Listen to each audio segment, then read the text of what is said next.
This is the easiest and quickest solution to fixing your Dell laptop that suddenly won't turn on. Make sure your laptop has no power connected to it, flip it over and remove the bottom cover. The G15 5511 Special Edition has some screws on the bottom that need to be taken out.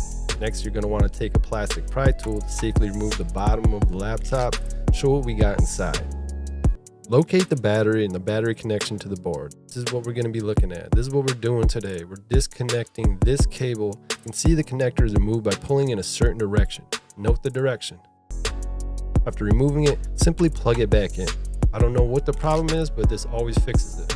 Maybe give it a few seconds first. Some say 10 seconds. There you go. Quick fix. Hope this video helped. Drop a like and subscribe. Comment me any questions.